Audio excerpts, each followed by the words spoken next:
Alrighty, well, we'll go ahead. I see that some more people are slipping in, but we'll go ahead and get started for today. Good afternoon, everyone. My name is Sheila Boone, and I'm the Membership and Outreach Coordinator for the Georgia Historical Society. You can't see me on screen, however, I'll be handling the moderation for today's webinar. On behalf of GHS, I'd like to welcome all of you to today's webinar, Creating Educational Resources Using Collections, a Local History webinar. For those of you who haven't taken advantage of it already, if you want to just leave us a quick comment in the chat with your name, your institution, and what brought you here for today's program, we'd love to hear from you. As part of the Georgia History Festival, GHS is introducing a new series of webinars focused on issues facing local history organizations across Georgia during the current period of economic and social upheaval. This series of virtual sessions will include resources, strategies, and a forum for discussion among Georgia's network of history organizations such as yourselves. This afternoon's presentation is the first of 3 webinars in this series. We hope that you will also consider joining us for future webinars, which will address the social media management and the Georgia Historical Marker Program. Excuse me, getting all tongue-tied today. We will also, I'd also like to invite you that if your institution is not a member of the GHS Affiliate Chapter Program, I would like to invite you to join us or to consider joining us. We're excited about sharing webinars such as this with our affiliates and assisting you as you serve your communities. To learn more about the Affiliate Chapter Program, please feel free to visit georgiahistory.com. I'd also like to take just a quick moment and to say thank you to our Georgia History Festival sponsors who make events like these and others that we've done possible. I'd especially like to acknowledge our festival sponsors, which are Georgia Power and UPS, our trustee sponsors, the Home Depot and Gulfstream, and our presenting sponsors, Brassler USA, Camden Real Estate Company, Chick-fil-A, Coca-Cola, Kreitz Auto Group, Jepson and Associates, Macy's, and Synovus. I'd also like to extend a special thank you to the Kreitz Auto Group for sponsoring the local history webinar series that we're all taking part in today. And finally, before I turn the program over to our lovely presenter, Miss Lisa Landers, I would like to go over just a few housekeeping items for everyone. This webinar is being recorded, and a copy of this webinar will be made available to each of you in a follow-up email after today's presentation. Throughout the webinar, if you have any questions, please feel free to use the Q&A function on the screen. Similarly, if you'd like to use the chat box to drop any questions in there that you have, we do ask if you use the chat box to make sure that you're responding to the All Panelists and Attendees tab, just so that everyone can see what questions we're sharing. And I will be monitoring all of those, both the Q&A and chat boxes, and we'll do our best to address all of your questions at the end of today's presentation. So with that, Lisa, I turn it over to you. Thank you, Sheila. I appreciate that. Thank you for that introduction, and welcome to everybody. As Sheila said, I am Lisa Landers of the Georgia Historical Society, and I am the education coordinator at GHS. So this is kind of a fun and unique experience for me because I'm usually speaking to teachers and educators about the resources that we have at GHS. And today I'm going to be talking to you guys who are our local history experts. And I know just from what I've seen so far, you guys are kind of coming from across the state and lots of different places, and we just appreciate you being here. I really hope that what I have to say today is something that is helpful to you. Of course, I'm not exactly sure, where you're coming from in the sense of, have you ever done an educational program? Do you have any experience doing, creating resources for the classroom, working with teachers or anything like that? Or maybe you're coming to this brand new. It is totally normal for our local history organizations to do educational programs with people who may have never done, anything education-wise within a school. So if that's you, I just want you to know that you are not alone. And so hopefully this program today is helpful to you. And I, of course, am available to answer any questions. So if there's anything that I review today that you want to go in further detail or have more interest in or have questions about, of course, you are welcome to contact me. Right now, my contact information is up on the screen in the top right-hand corner. So that is how you can reach me. And just a little bit of background on me. I have been with GHS for 2.5 years now, and I do, like I said, all the programs and resources for K-12 students and teachers. I myself was a teacher for almost a decade. I taught high school history and then transitioned over with GHS. So I do have a background in education, but my undergraduate degree is in history. So I also have some experience with public history organizations and museums. I've worked with summer programs and volunteer organizations as well. So I have a little bit of both experience. Okay, so this is the webinar series that we are doing for our local history organizations. There are other parts of this series that you can see on the screen, and I'll talk about them toward the end as well, or remind you what they are as well. But this is just one of the 3 that we are doing in this series. As Sheila said, this is the Georgia History Festival. Time of year for us, and that is our major K-12 programming and initiative that we do. It starts in September with the new school year, and it lasts through February, the founding month of Georgia. And each year we choose a focus of study that has made a big impact on Georgia. So this year's focus of study is Tear Down This Wall, Georgia in Cold War America. And so we are exploring all different types of events and historical people and that are related to the Cold War, specifically what's happening here, in Georgia and how Georgia was impacted. Again, Sheila mentioned our sponsors. We just all want to give our sponsors a shout out and say thank you to them. We appreciate their support. So as I'm going through, if you have any questions about anything, please feel free to, send them over to the Q&A. Sheila will be looking at those, and she will let me know if we feel like we need to answer them immediately. Otherwise, we are going to have some time at the end of this program to answer some questions. So here is the agenda that I'm going to pretty much be going through today. First of all, talking about how do you define an audience? Who's your audience, and what kind of program are you looking to create?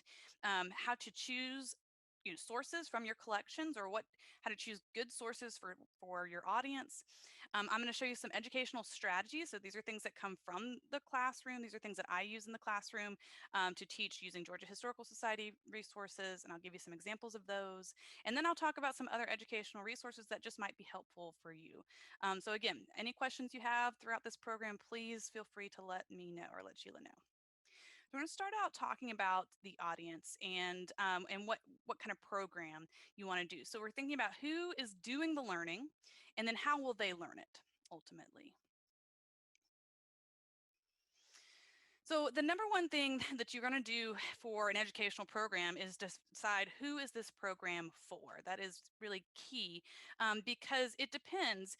If it's for students, it's going to be more of a direct instruction type of program where you are instructing them directly, either at your institution and in your organization or even in the classroom. That is going to define your program in a certain way, which I'll talk about with educational standards. But if you are providing training for teachers in order to expand their knowledge on the subject or topic that your organization's focuses on, then you're going to be looking at more adult education. And so, young education for young people and adult education really is different. And so I would encourage you to, learn a little bit more about that if you're not sure what you're interested in. We at GHS do both. We do both of these things.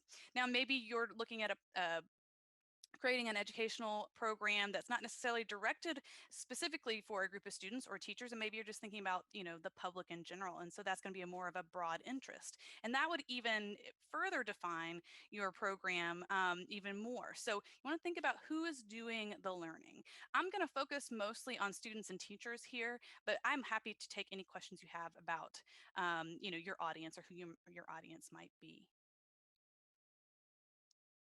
So when we're thinking about students, anytime that we're thinking about trying to teach K-12 students in public schools, specifically public schools and charter schools, you're always going to want to think about what are they learning in the classroom. And that's true, I should say, of private schools as well. Um, but when we think about what they're learning, I always come back to the standards. What are the standards that the state has set for that class or that grade level?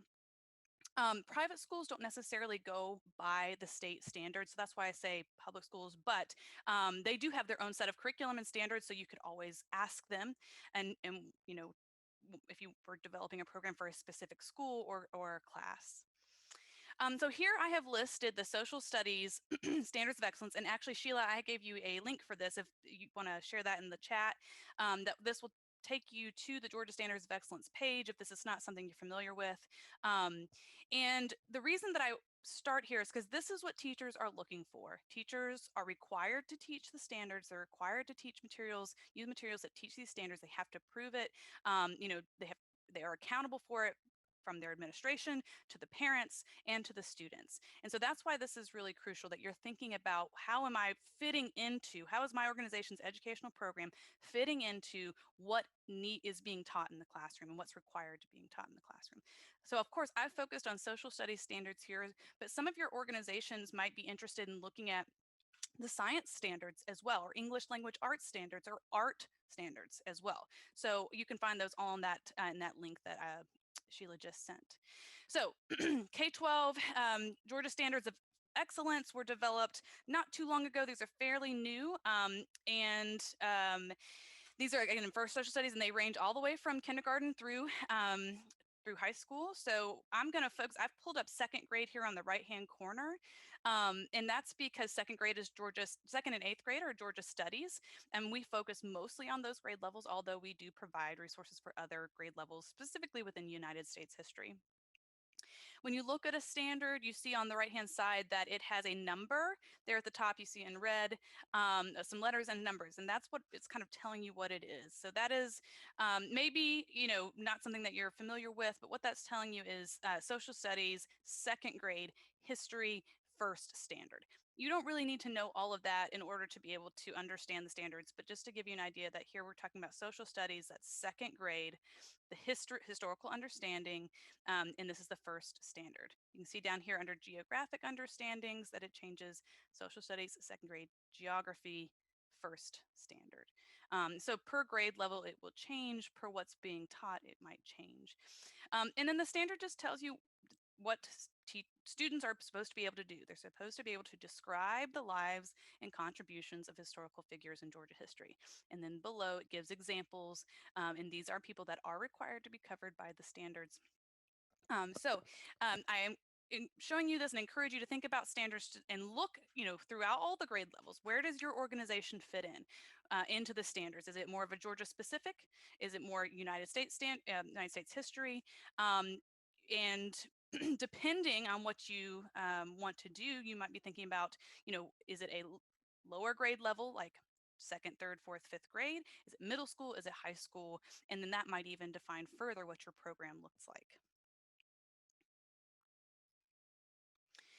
Another thing that you want to consider outside of just what is being taught in their classroom and what they're supposed to be learning, but is what skills do these students have? What skills could you be helping them to form through your programs? And so at the end of every GSE document, the Georgia Standards of Excellence, has these 2 pages, and these are actually only half of each page, but this is the skill level for each grade. There's map and global skills and then information processing skills. So if you're not an educator, if you're not someone who has done this before and you're not sure what a second grader is capable of doing or even is expected to be doing, then I would direct you to these skill level pages where you can see that on the top left hand side, it tells you what they're supposed to be doing. So an I indicating that the skill is being introduced, a D is a developing, and an M is a mastery. And you can see down here, you see the grade levels across the top there. So in kindergarten, using a compass is being introduced. And by first grade, they are supposed to have mastered that skill. And then A is just going on beyond that skill and continuing to apply it. So I made sure to include this just so you would know if you're trying to think about what you want this program to look like or an educational resource to look like, think about your skill level. If you're not sure, you can come here and it'll talk, kind of show you what students are supposed to be doing. So from there, once you've kind of thought about your audience, then you're going to think about the type of program. Are you interested in, is your organization wanting to do field trips where students are coming into your organization or your institution? Are you going to the classroom? Are you doing an in-school program for them there in the classroom? Are you just creating a classroom resource, which is something that teachers then can use to teach what you have in your organization, your institution? Or are you doing a teacher training? Again, thinking about adult education. Teacher training could also be considered a field. You could also do a field trip for teachers as well, not just for students. So you want to think about what type of program or resource you're offering. GHS actually does pretty much all of these types of programs. Our field trip programs have been suspended lately because we are actually under renovation in the research center that we have. Of course, COVID also restrictions also make it not so possible to do field trip programs, but regardless, these are things that we do all of these things. If you are not sure, I would suggest that an organization who's just developing an educational program start with one type of program. What do you want to focus on first?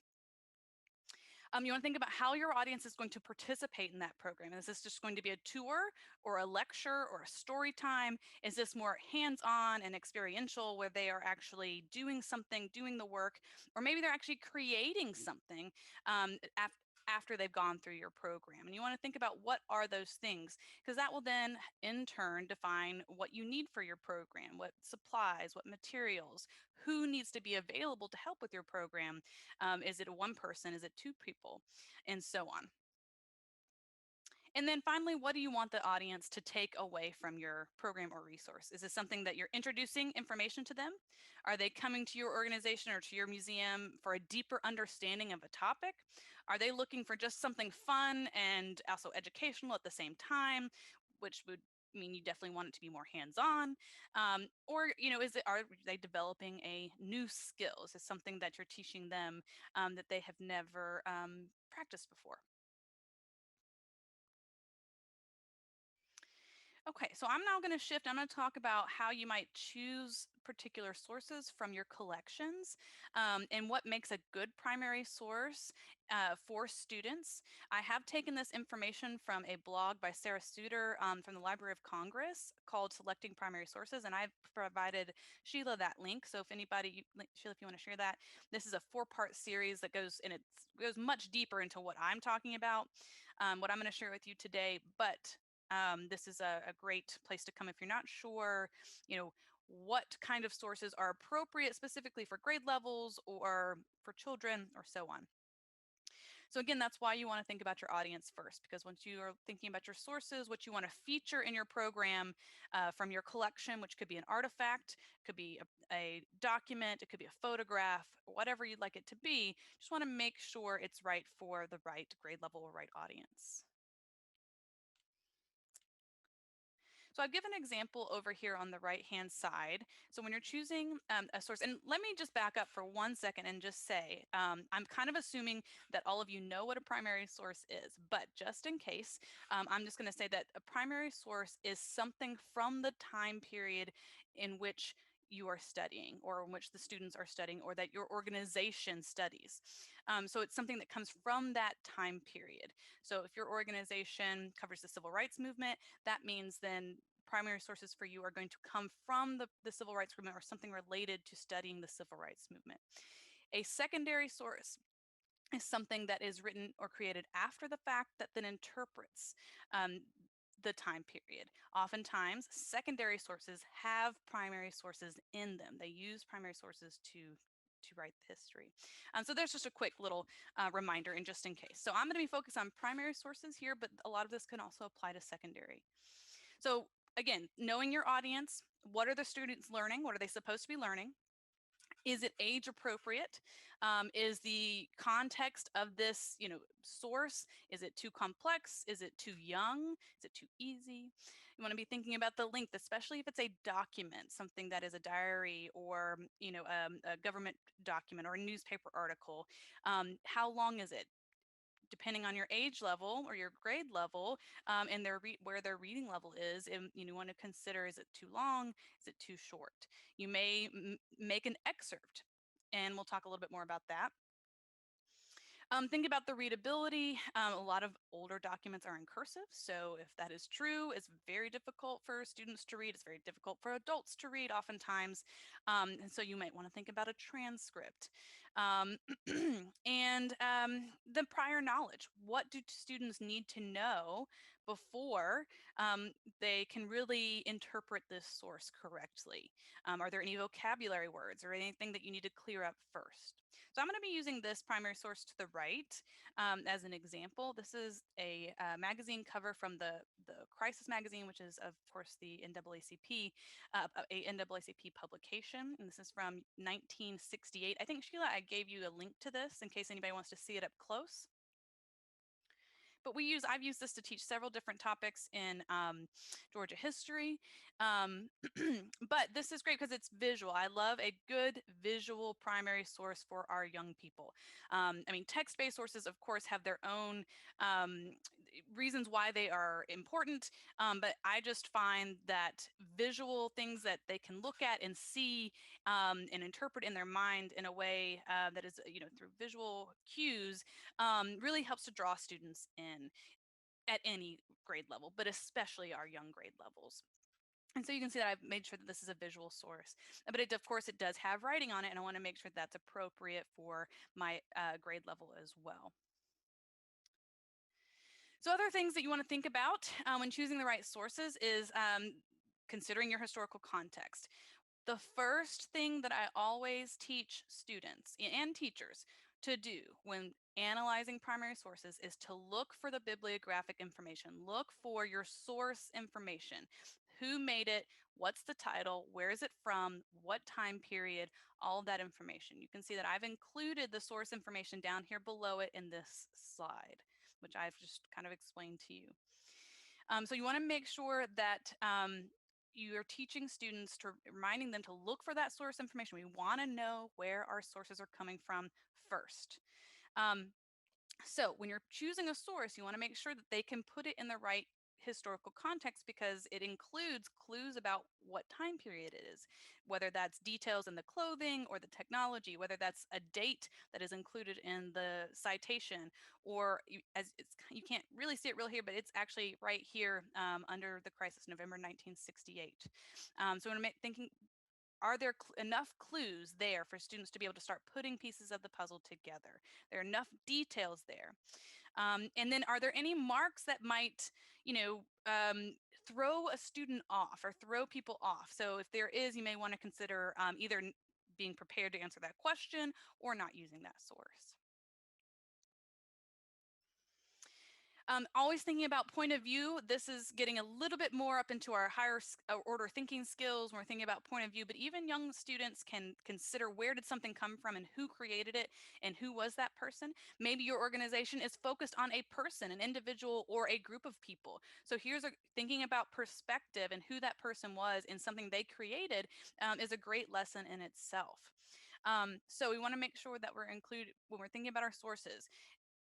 who is the creator? What is that going to tell our students or our target audience? Can they actually understand the intended purpose from the creator? Is it promoting a particular, are they going to be able to understand the idea that this source is promoting due to its creation? Or does the creator have an agenda by creating this source? So for example, we have the NAACP as the creator here. Target audience being the readers of this magazine or members of the NAACP. How or why was it created? What is going on at that time? So 1968, we know that the Voting Rights Bill passed in 1965. This is about registering to vote, this particular source. And so it is related to voting rights. And so there are clear social, cultural, political events happening around this, as well as it's the Cold War. Now, you also want to be taking in your own point of view when you're choosing sources for an educational resource or program. Do your particular point of view influence that? And you want to make sure that you're providing different perspectives, not just one single perspective. You don't want it to be dominated by your own bias or your programs or your institution's bias, but trying to offer multiple perspectives through various sources. And then make sure that if you do cut down a source, or when I say cut down, I mean like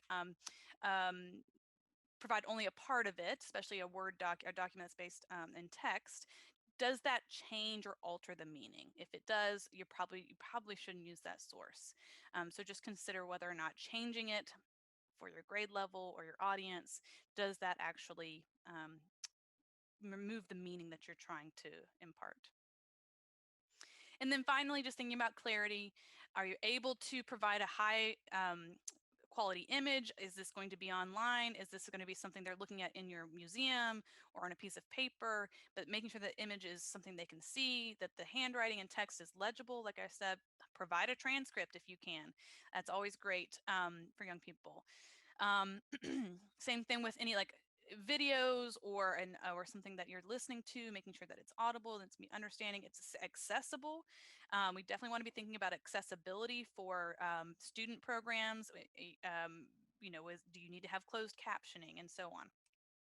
And then, it's such a good idea to be able to for students to be able to zoom in on something and to get into the details. That's really where the interest comes in. That's what makes teaching history fun, enjoyable, is when they can really latch on to details and start to spark their curiosity. So I want to make sure that they can really see what they're looking at, and it's not something that is a bad printing or doesn't have enough detail or it's blurry. Okay, so you may already have something in mind from your collection that you want to feature in a resource, or a person that you want to feature in a resource or a program. Um, and so I've kind of talked about how to choose sources to support that. Now I'm going to talk about, well, what do you do with those primary sources with students or even teachers or your audience? How do you get them to engage in looking at primary sources? So I'm going to talk about some examples of how we do that with students and teachers in the classroom. And the example is going to come from our brand new inquiry kit, which is called "And That's the Way It Is: Television and the Cold War." And I'll talk about the details on that as well. Okay, so GHS, what we really focus on in our classroom resources and our programs for students and teachers is what we call inquiry, historical inquiry, and primary source analysis. Inquiry is so important. I'm going to get to why that matters, but it's really you're starting to see a major shift in social studies education towards inquiry. Instead of lecture and reading from a textbook, a single narrative point of view, we're shifting towards inquiry because it allows us to explore more points of view about a subject. And of course, primary source analysis, then skills or things that we want to develop, help students develop, so then they can try to answer the questions that come up in their inquiry process for themselves. My favorite introductory inquiry strategy that I use with teachers all the time, I use it with students all the time, is called the question formulation technique. And I'm going to show you that, and we'll actually do one here in a moment. But this is a great strategy. It's really simple. It can be done with very young students to very old, much older students. This comes from the Right Question Institute. And so they are a national organization. And this strategy is meant to encourage student curiosity about a topic. So if you're not sure how to get students engaged into what you're trying to teach them, or your institution or museum, this is a great way to help them think about what questions they have about it and get them engaged. Next, analysis. So my favorite strategy for primary source analysis is the primary source analysis tool from the Library of Congress. This is how students are going to be exploring the source and analyzing the details and trying to gather evidence and to answer questions, the questions that either they come up with or maybe a question you have posed to them. And I will talk about that as well, show you that tool. And then ultimately, I like to have students create something with the end of our, um, whatever, if it's our program or, and that's usually an argument. They're gathering evidence through these other strategies from their primary source exploration to build an argument to respond to the questions that either they developed during the QFT or you posed to them at the beginning of your program. And remember that an argument, it doesn't just have to be something written. And when we say arguments, I mean they're using credible evidence, something that's been corroborated by more than one source, to build an argument to answer a question. And so making sure they're citing that evidence, which is the crucial part. But they don't necessarily have to be written. They could be verbal. They could even be illustrated or drawn. You can really turn arguments, you can get students to show you what they've learned and the evidence they gathered in many different ways. And then you can always go further. You can always take this a step further and by having students we call it taking informed action, in where they're going to practice what they have learned. So they're actually going to take the skill that they have been practicing with you and apply it to something in their life. So that is also something to think about going further and having them take that informed action. So why inquiry? Why is this something that I encourage, and this is something that I practice in my own classroom and what we do at GHS? And that's because it's a great way to develop critical thinking, which I think we can all agree is very important in this day and age. And we need to be helping our students think critically about the sources they see around them, the information they get around them online, through the people that are there around them. Not just within history and within primary source exploration, but thinking critically all the time and being able to reason and analyze evidence and problem solve. Inquiry allows us to look at history from a point of view multiple points of view, not just one, not just a single narrative story of history that either a textbook might tell or someone might give in a lecture, but a way of exploring different points of view on the same topic, which is really vital in this day and age when we're thinking about teaching history. Um, Inquiry-based strategies really helps with your student engagement because, like I said, it's going to get them to ask and then also support them in answering their own questions. So not only does it trigger their own curiosity to develop questions, which is an important skill in itself, but you're also going to be helping them figure out how to answer these questions by doing the primary source analysis part or the source analysis part and gathering evidence. And then, of course, it helps them to become better communicators because they are thinking about how to ask questions and answer them and craft an evidence-based argument. Okay, so like I said, I'm going to be showing you an example of the QFT, the question formulation technique, and how we might do all those things I just talked about through a resource that GHS has developed.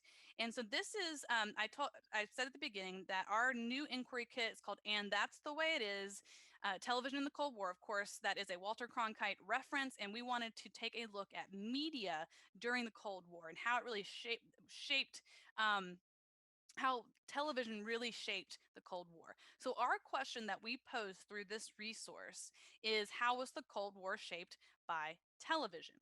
And then, so that's our main question. And then we've provided 5 separate, really, resources that go together to help students answer this question. This particular inquiry kit is something that takes a lot of research and a lot of time. If you are interested, this is done based on the model, the inquiry design model by C3 Teachers, which does come from Teaching with Primary Sources, which is the educational arm of the Library of Congress. So it's an inquiry design model. If you are interested in this particular type of resource, I would be happy to talk to you more on an individual basis, because I could do a whole nother webinar, really a series of webinars on this alone. But just to give you an idea, the question we're posing is, how is the Cold War shaped by television? What I'm going to do is focus on the civil rights movement and the media resource that is in this kit, because it features the QFT. So I'm going to focus on this one down here. Sheila, I think I gave you the link to that. So if you want to share that, so if you want to see this on our website, I'm specifically sending you to the civil rights movement within the Cold War. But you can see that we also are talking about the Vietnam War. We talk about the space race, are taking informed action. So if you're interested in that and what that might look like is there. Like I said, I can and also help them to answer them as well. So this is just a one slide, in a one slide. I'm going to go more deep into it. And so the QFT always starts with a prompt.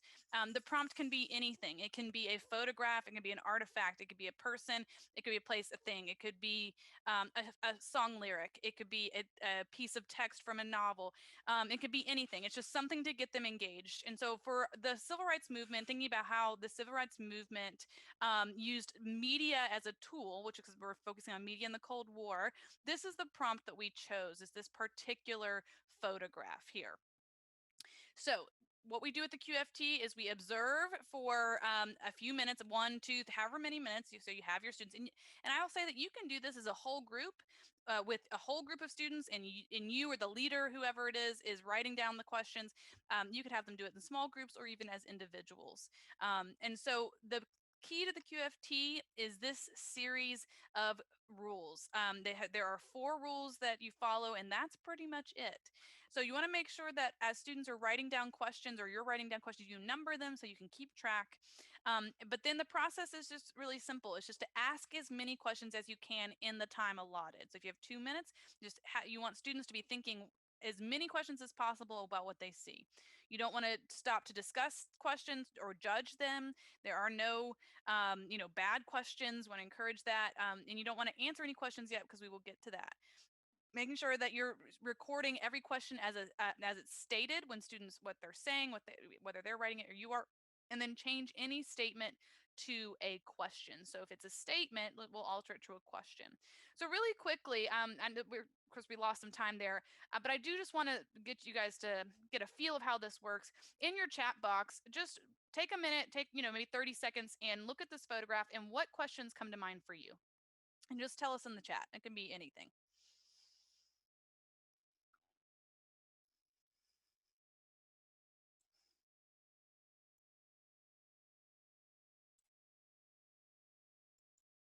All right, where are they? Very good. Yes.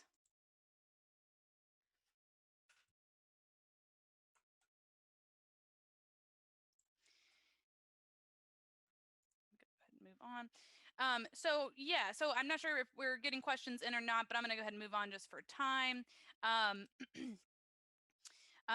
okay, we see, are those police in the white hats? All right, yes, exactly. These are the types of, no question is wrong. And so we're basically thinking how many trying to get them to answer as many or ask as many questions as possible. So here you can see a list of questions that I just made up. I just made these up.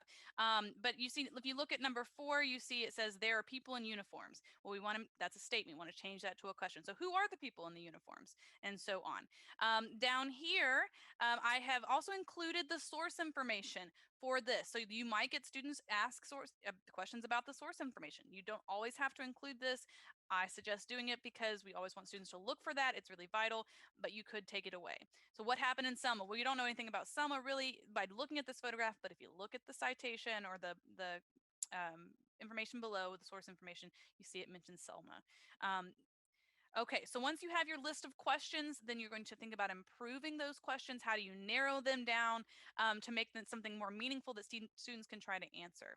You want to ask them to think what is the difference between an open and closed question, an open being a free-formed question, an open question being something that needs a free-form answer or an explanation, a closed question being something that is just yes or no or one word. And those particular questions are important. Types of questions are important because they have different purposes. Closed question is something that can be answered quickly, easily. Maybe it's not going to take that long. But an open question requires some research. It requires the answer requires an explanation, and so you want to make sure students try to figure that out.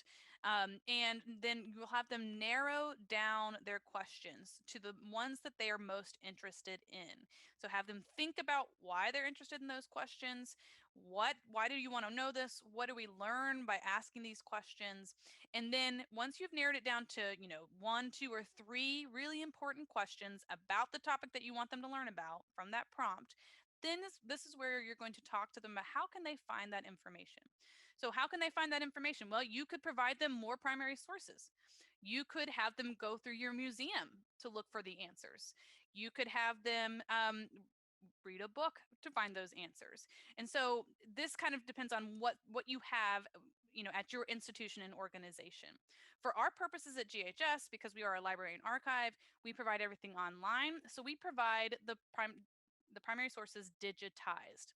Now, one thing I want to say is that you may have noticed that a lot of the sources I have included in this program aren't from GHS. They are from the Library of Congress or from the National Archives. And that's because we work closely with the Library of Congress in teaching with primary sources. And these materials are free to use. They're free to you, they're free to us. So as long as the copyright is right, and that you always want to check your copyright, but for the most part, you can utilize materials from the Library of Congress. So how do they answer the questions? Well, now this is where their primary source analysis is going to come in. Again, I always say remind your students to look for their source information because that can help answer a lot of questions. Also, then they're going to look at the visible evidence. And then we know that the best evidence is corroborated in more than one primary source. So how do they analyze a primary source? How can you help them learn to analyze a primary source? That's the primary source analysis tool from the Library of Congress. Observe, reflect, question. What do they see? What does that make them think? And then what questions come to mind? Now, I like to change this to be a little more kid friendly. And I like to say see, think, wonder for observe, reflect, question. You could also change that into anything you wanted. See, think, write. So what do you see? What does that make you think? Now write all of it down. For younger grades, I really like a see, list, think. So what do they see? We're going to make a list of what we see. Now, what does that help us think? What does that make us think about? What does this list make us think about? And so on. So this is your tool for primary source analysis. So if they're coming into your organization, whether it's a field trip, whether it's an in-class presentation, this strategy right here is great to get students thinking about analysis. Like I said, the strongest evidence is always corroborated in more than one source. So here is another source from this particular resource, and you can see that we start to see some corroboration. For example, we see the man on the left with the camera facing away. On the right hand picture, we can clearly see cameras and television cameras. So there's our media aspect. We can see that we've got protesters in both. We can see that we've got law enforcement in both. So we're starting to get corroborated evidence. We can see down in the source information that these are both taken in Washington, D.C. This is both 1965, both taken by the same photographer. So that is also a piece of evidence in what they might be trying to find answers for. We always try to encourage using primary source sets in anything that you're talking about because it provides that various multiple points of view. So this is the rest of that primary source set here, and you can see that these all feature media in some way. It's a magazine. This is a piece of propaganda up here on the top left-hand corner. Over here, we have Jackie Robinson speaking to the media in 1963. And here we have, you don't see the media, but we know it's there because this is a photograph. Clearly, this is a staged photograph or one that is of an important moment. Of course, this is the signing of the Voting Rights Bill. The final step in a QFT is how can they conduct further research? Well, did they answer their questions fully? If not, then you're going to need to do some more research. For young students, I love to suggest a children's book here, but maybe you have something in your at your organization, in your collection, in your museum that can be used for secondary source information. I chose this book, March On, The Day My Brother Martin Changed the World by Kristen King Ferris, because it talks about her watching him on television during the March on Washington in 1963. So where can you find primary sources other than your own? If you need help, and we do this all the time at GHS, we use our digital image catalog to provide resources, provide primary sources, but we also need sources from other organizations like the Library of Congress or the National Archives, because we don't have everything. So I would encourage you to take a look there. If you need help figuring those resources out, you're welcome to reach out to me. Other things, strategy wise, if you're looking for what strategies can I use to teach this subject and to engage these students in these artifacts or primary sources, like I said, the QFT, which comes from the Right Question Institute, and then Project Zero has a lot of different inquiry strategies, very simple ones that are not difficult to incorporate. And then the last thing I'll suggest for you guys, if you're really interested in trying to develop an educational program that is also looking to support teachers and provide professional development for teachers, or something where you're creating something for teachers. Teaching with Primary Sources Eastern Region is located at Waynesburg University in Pittsburgh, Pennsylvania, but they provide their PDPI, Professional Development Providers Institute, where they show you how to use the Library of Congress resources and develop programs for teachers for free. They do this, I think, once a quarter, or they might do it twice a year. I can't remember, but I've taken this course a few times. I highly suggest it. If you've never, you don't know anything about education in a historical institution, you want to try to figure it out, this is a great place to start. They are super friendly. I think, Sheila, I left that link for you to that page. And if you have questions about that, you are welcome to ask me as well.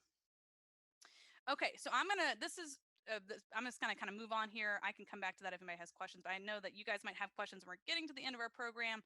This is the rest of the upcoming series and my information. So, Sheila, do we have any questions that we want to try to tackle before?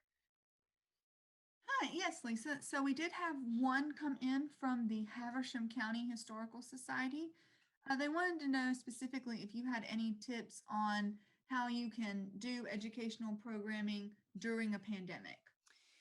So yes, that is something that we are challenged with as well. I will say I can give you this as an example. Of course, GHS already we provide majority of our resources online, and that means being able to provide digitized primary sources. So if you don't have your materials digitized, that would be a great first start. Now I know that is a labor-intensive job. It costs money.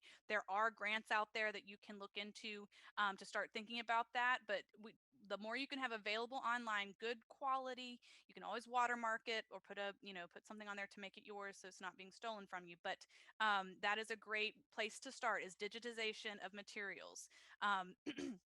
Secondly, it's just thinking about how can you engage students through your website, teachers through your website, providing webinars, programs online.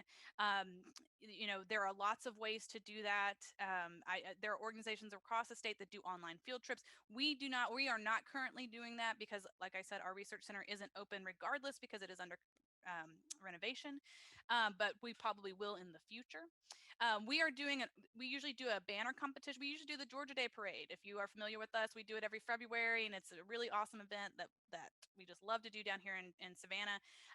But we are not doing that this year. So we have taken that our banner competition that we do for the parade and moved it online. Not only did we do that, but we also expanded it to if teachers don't have their students there to make a banner as groups, because that's what they do, then we expanded it to an individual art competition. So now students can participate on their own. They don't necessarily have to participate through their teacher. So providing, programs doesn't always have to be for schools. It could just be for students. But you want to think about your liability with that. You want to think about, obviously technology also costs money. Again, there are grants out there that can support you.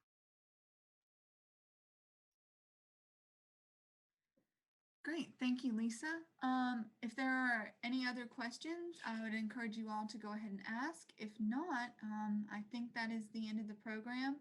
Um, Again, Lisa and I will hang out for a few moments, and if anyone has any questions, that we are happy to entertain those.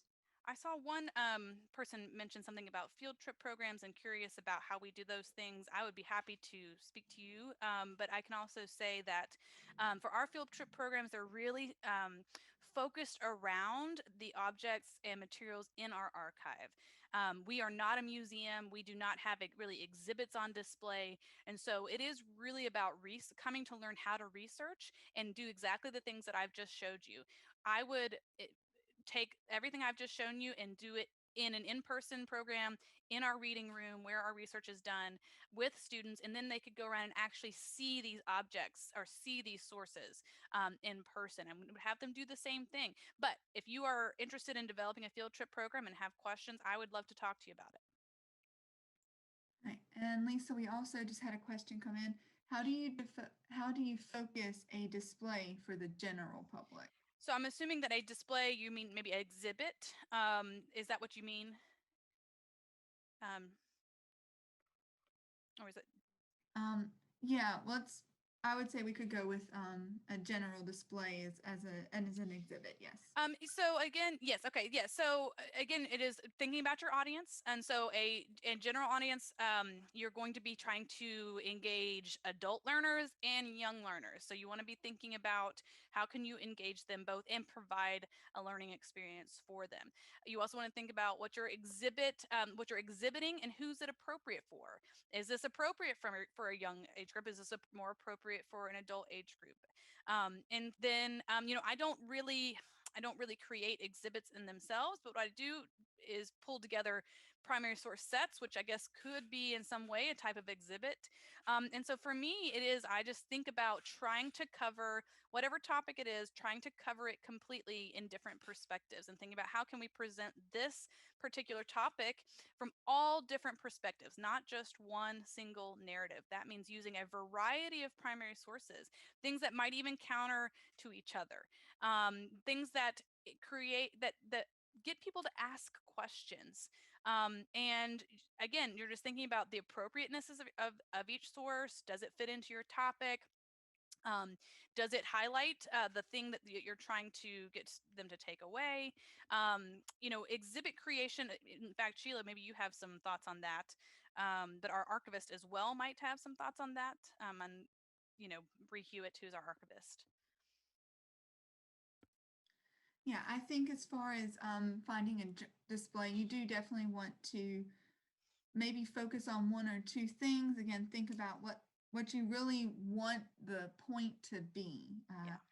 Not just throwing a bunch of artifacts or primary source materials out there, but really focus on, I want people to take away this one statement and making your pieces um, tell that story.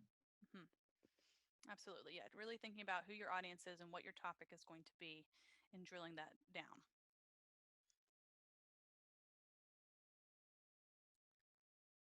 If there are no other questions, I believe that will conclude today's webinar. Thank you all for hanging in there. I know it was a little tricky there for a while. We do apologize for the technology snafu, as it very much were. And again, if you have not registered for any of our other webinars, but you would be interested, we would love to have you join us for the social media webinar or about the historical marker program. If you have any questions for either Lisa or myself, I will be sharing a follow-up email with that content and both of our email addresses. We'd love to hear from you and assist you in any way we can. So thank you very much, everyone. Yes, absolutely. Thank you so much for attending today. We really appreciate it.